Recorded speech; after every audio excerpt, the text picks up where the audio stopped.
pictures that time, is there? All right, good afternoon. It's good to be back without a long presentation from me. First coach to introduce is the head coach of the LSU Tigers, Brian Kelly, who is a three-time National Coach of the Year, 2009, 12, and 18. He led Notre Dame to the BCS championship game in 2012 and 2 CFP semifinals. A little side note for me, I had to take dancing lessons yesterday. My younger daughter's getting married. My dancing lessons are not on video. Brian, though, has had his dancing ability on video. When he was asked about it, he said, when a five-star quarterback asks you to dance, you dance. And when your youngest daughter asks you to dance for a wedding, you take dancing lessons in my case. This is Coach Kelly's first appearance at a conference media event since 2009. Off the field, he and his wife, Pocky, she's a two-time breast cancer survivor, have a foundation named Kelly Cares that's donated nearly $6 million to over 190 causes around the globe. Please welcome LSU Tigers head coach Brian Kelly.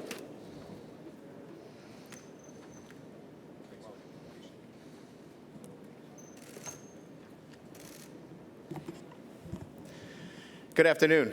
Certainly a pleasure for me to be here at my first, as Greg mentioned, my first media day since 2009. I think for me, it kind of signifies college football is back. We can now point our attention towards that. And for me, all of my attention is focused on our LSU football team. It's been quite an interesting 6-7 months as I embarked on this journey, which has been exciting for me. It started with, the right time at the right place. The timing was right for me. The place was perfect. We had an incredible president, President Tate, an athletic director that I had history with Scott Woodward, and a rich history and tradition with LSU football. And so for me, it was then taking on that great opportunity in front of me to be part of restoring championship quality football to LSU. Also, the chance to be part of this incredible conference, the SEC. The challenges that come with that. Playing the great schools. I've never been in many of the venues. I'll get an opportunity to play at Auburn this year. I'll get a chance to play at Kyle Field, in the Swamp.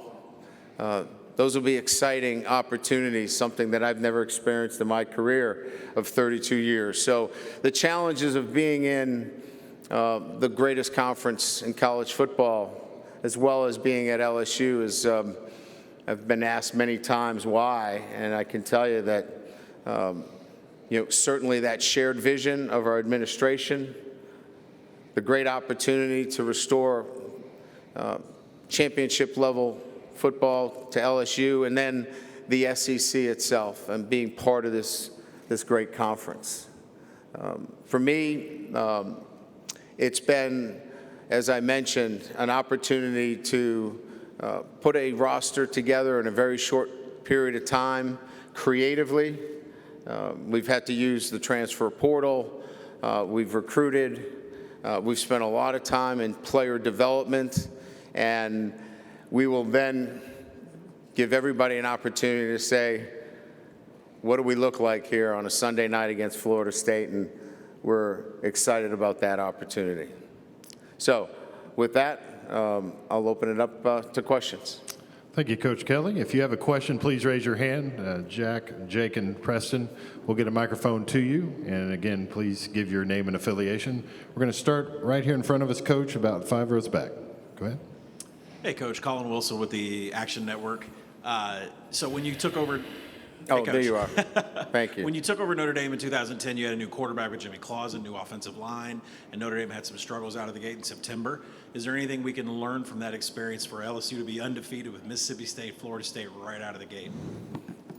Well, now that you put it that way, I hope not. Certainly we have 4 quarterbacks. The spring really was for us to lay down our offense. We weren't really going to gear it towards any particular skill set. So I think I feel much better about the depth in the quarterback situation. Dane was really the only quarterback that had any experience. We were young and inexperienced at that position. I think the depth at the quarterback position is much different. Jaden and certainly Miles bring us obviously starting experience. Garrett obviously for me is an exciting quarterback. Walker's a true freshman, but there's great depth there. The offensive line is clearly an area that we need to keep our eye on, but I think we've added some really good transfers, and we think we've got some young men that have developed. So I would say that right now I stand in front of you that those similar situations, I like the depth and the opportunity to be much better than 2010. Coach, we're going to go down in front of us here on the front row. Ron? Yeah, Ron Higgins, Tiger Details. It's been kind of documented, maybe LSU or the collective of NIL of LSU doesn't have as much funds as other schools. How do you overcome that? And have you run into a situation yet where maybe you were outbid for a player? And how do you overcome that? First of all, I don't know that we don't have as many funds. Nobody has given me, any kind of documentation that we're behind. I feel very comfortable, quite honestly, as I stand here, talking to you, that, what we're doing relative to NIL is as competitive as anybody else. I don't feel like we're being outbid by anybody. I don't think that's the place of NIL anyway. So if we were being outbid, then we're going to be outbid if we have $50 million in our collective. So I don't feel hamstrung by that. I want to continue to educate with NIL. I want to be able to use the resources wisely to help promote name, image, and likeness, and have that available for our student athletes when the time comes. Coach, we're going to stay here in front of me, 3 rows back. Drew? Drew DeArmond, WZZN Radio, Huntsville, Alabama coach.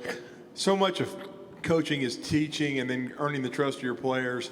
How has it been with Miles Brennan, Keyshawn Butte, John Emery, those guys that maybe that are going to be the key parts of your offense? How have you earned their trust so far? Well, I think trust is a two-way street, they're earning my trust too. I think, it works both ways. First of all, trust is about saying something and backing it up. And then, I think continuing that relationship. We're working on that relationship every day through deeds, through things that we put in front of them and say that we're going to do for them, and backing it up, and then asking them to do some things for us and seeing that they back it up. I think in all 3 of those cases, we're building trust. As you know, Keyshawn was just awarded number 7, which we consider, a program number that highlights the very best player, in particular from the state of Louisiana. And that has to happen when trust has been formed. Miles has been one of our best leaders in our program. John Emery's done an incredible job of bringing himself back into our program. So I think you brought up 3 guys that have earned a lot of trust, and we're trusting them. Coach, we're going to stay right in front of him in the second row. Tom? Hey, Coach Tom Murphy, Arkansas Democrat Gazette. I wanted to ask you about your secondary, what you feel about the talent level there, and the 2 transfers from Arkansas, Fouché and Brooks, how you feel like they might fit in. Well, let me address Fouché and Brooks. They have been outstanding additions to our program. I know many don't like to see that happen within the league, and I'm not crazy about it either. But these are 2 Louisiana kids that wanted to play at LSU, and they have been great additions. Character, I would say that, when we were looking into the transfer portal, we wanted young men that had SEC experience and had ties to the state of Louisiana, and Brooks and Fouché fit that to the T. And I think the secondary has a number of players that I think went out and recruited either through the portal or that were in the program that give us great depth, but they're going to have to go out and prove it. And I think that's an area that is going to have to come together for us, but we think we have depth and we think we have some talent there. Coach, we're going to stay on my side, 3 rows back. Kirk? Kurt Bowles from the Austin American-Statesman. Coach, I wonder why you feel like you're a great fit for LSU since you haven't been in the South that much. And corollary question is that what do you think of Texas and Oklahoma joining an already great conference? Well, I think fit is about, the ability to run a program, at the highest level. I've done it for 32 years. I've had success at Notre Dame, Cincinnati, Central Michigan, wherever I've been. So, running a program and then, developing players, player development. I think those are the most important thing. And I don't think that needs to be, geographical in a sense. I've gotten to love where I'm at in Baton Rouge. I love the people. They love football. They love family. And they love food. And that fits me really well. So I guess I should have been in the South all along. I love the fact that Oklahoma and Texas, 2 great programs, are coming into the SEC. And, that speaks to Coach Sankey and understanding, the lay of the land and being proactive and having 2 great institutions coming into the SEC. We'll be excited about when they officially join to have them on the schedule as well. Coach, we're going to go over to your side, second row, Glenn. Hey, Glenn Gilbo at Outkick.com. Having been at Notre Dame for quite a while, would you be surprised if they joined a conference, or do you think they'll stay independent, and just what do you think of their philosophies toward that? It's probably not been high on my list of things to think about. I've been trying to correct a slice for the last couple of weeks, and I haven't had much success with that, so I'm going to go back to my day job. But I would say that, certainly Notre Dame still is, a coveted, university in terms of, what conference would want them. Jack Swarbrick knows what he's doing. He's got his ear to the ground. They're going to land into a good position no matter what they do, whether they stay independent or whether they go into the, one of the other conferences. Notre Dame can carry itself pretty good. Coach, we're going to go right here on this near aisle in front of me, about 3/4 of the way back. Go ahead. John Bednarowski from the Marietta Daily Journal. Coach, B.J. Ojulari is one of our kids. Yes, he is. Was hoping to get your thoughts on your initial impressions of him and what you expect out of him this year. Yeah. Well, first of all, I've gotten to know him as much more as a person than a player. Saw him a little bit in spring. He's a good player, too, by the way. But as a person, he's what you want to represent your program, and that's why, he's represented us, as our student-athlete representative in the NCAA forums. He represented us in our student, interactions on campus. He represents us here today because his traits are outstanding. His character, how he handles himself in the classroom. He's a leader, and I couldn't say more about the integrity and character that he has, and I couldn't look. We're going to talk about his ability to rush the passer and his prominence there, but I could talk more about the person than the player today, because that's who I've been associating myself with more on a day-to-day basis. Coach, we're going to go all the way back on the left-hand side. There you go. Yes, sir. Edgar Thompson of the Orlando Sentinel. Notre Dame played Florida State 3 of the last 4 seasons, I believe. Where have you seen growth in that program from the team from 18 you faced and then the last 2 under Mike Norvell? Yeah, I think probably more than anything else, the fight in that team. I thought they fought for 4 quarters against Notre Dame last year. That was a team that obviously played to overtime. They were down late, came back. That has a lot to do with buy-in. You could see them playing harder and harder.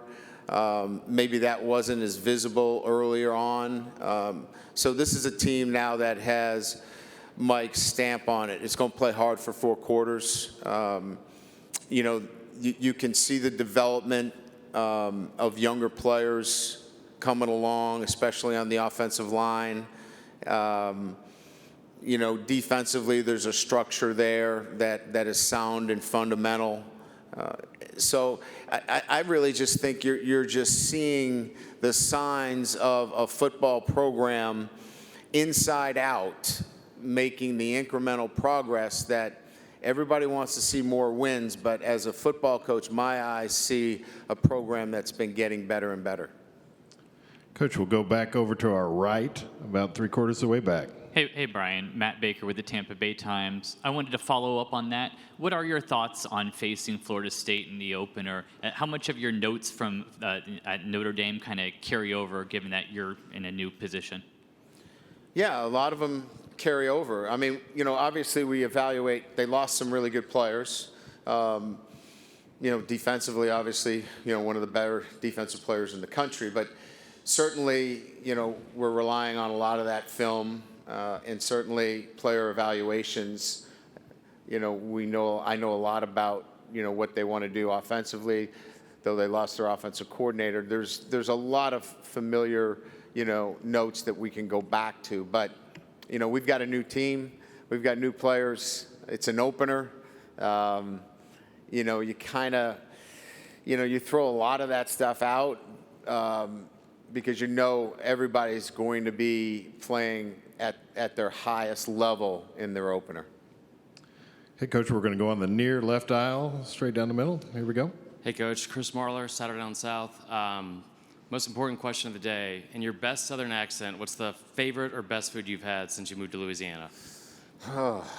Well, understand now, I have a Boston, Midwestern, Louisiana accent now. So, it's 3 dialects into one. So it's no longer family. I got like all kinds of stuff to throw at you. So just be ready.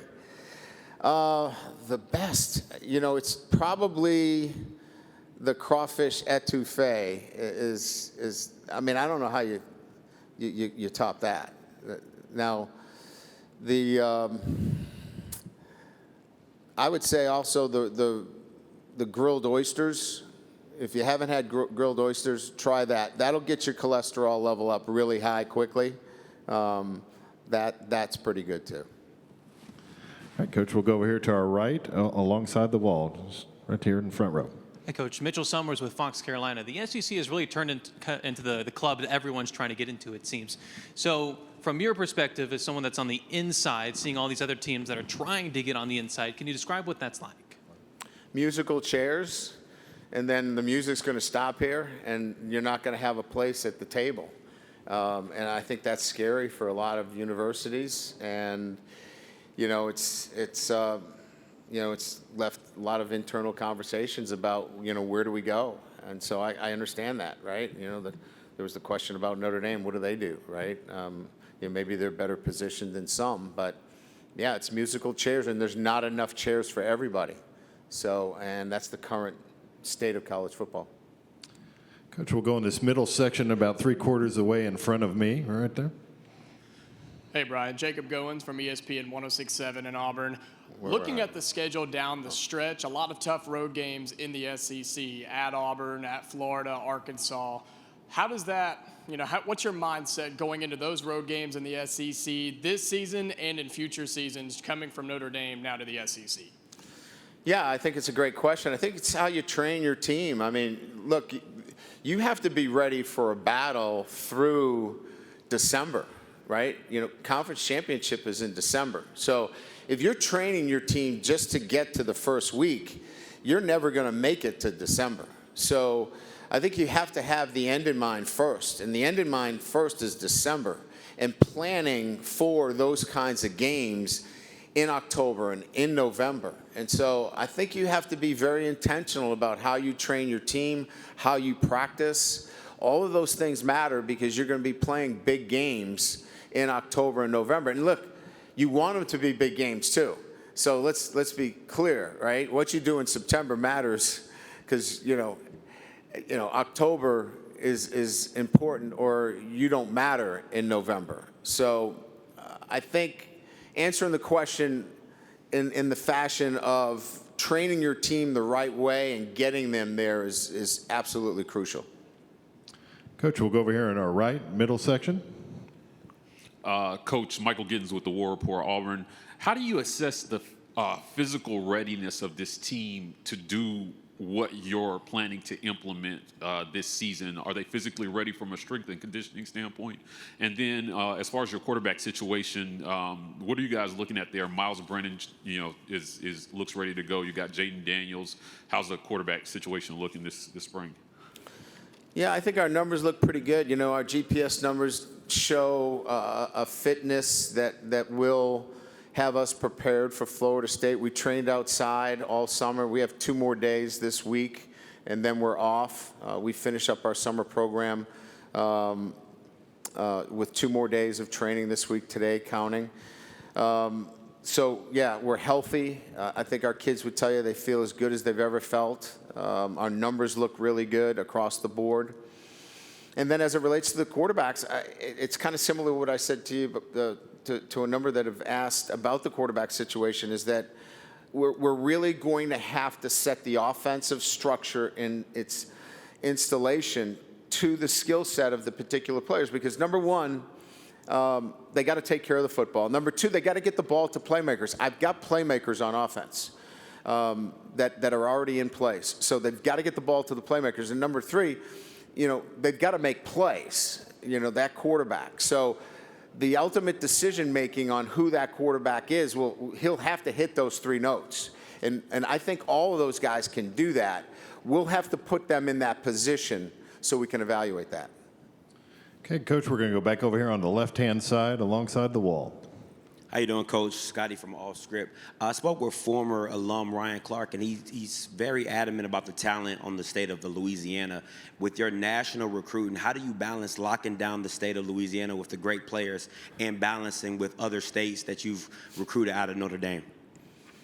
Yeah, I mean, I think first and foremost, you know, making sure that you evaluate the entire state of Louisiana. And I think that means, you know, make sure you extend yourself. It's not just New Orleans and the greater Baton Rouge area. You got to get up north. You know, you got to get all the way up through Shreveport. You got to get up to Monroe. You got to get up all into the state of Louisiana.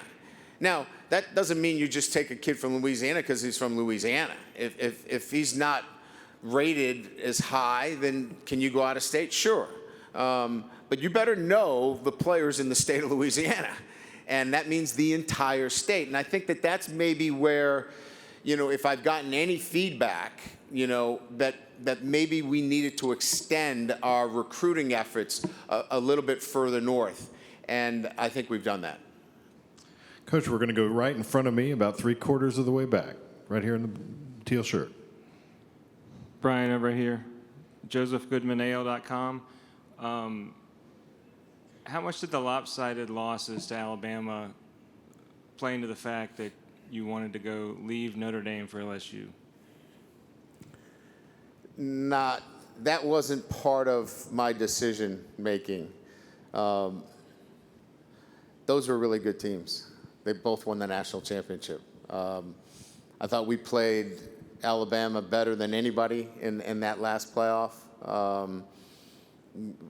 Their talent, you know, was unbelievable on the offensive side of the ball that year. So that wasn't like, well, I'm taking the LSU job. Alabama was so much better than us. That was not part of the process. for me. It was timing. It was this place at LSU and the administration and the opportunity to bring this program back. It really had nothing to do with the Alabama game. Coach, we'll take one final question here to our left, second row. Bob? Right there. Hey, Brian, Bob Holt, Arkansas Democrat Gazette. I think I read this right, that Brad Davis is the only assistant you retained. That's correct. I wonder why you did that and what went into that thought process, and just what kind of coach you think Brad is and what he'll do with the O-line. So Brad was the interim head coach, so I got a chance to see him in a different capacity, in much more of a, I would say, leadership capacity, where he got an opportunity to really touch all of the players, and I really loved his ability to reach players. And I felt like if he could reach all of those players, how well would he do with 15 to 18 players? Also, he worked for Sam, and I consider Sam Pittman one of the best, if not the best, offensive line coach in college football. And so he's been tutored under the best, played the position from Baton Rouge, just all those things together. And then my time with him and his want and desire to be part of LSU made it an easy decision for me. Hey, Coach Kelly, thank you for your time this afternoon. Thank you. Appreciate it.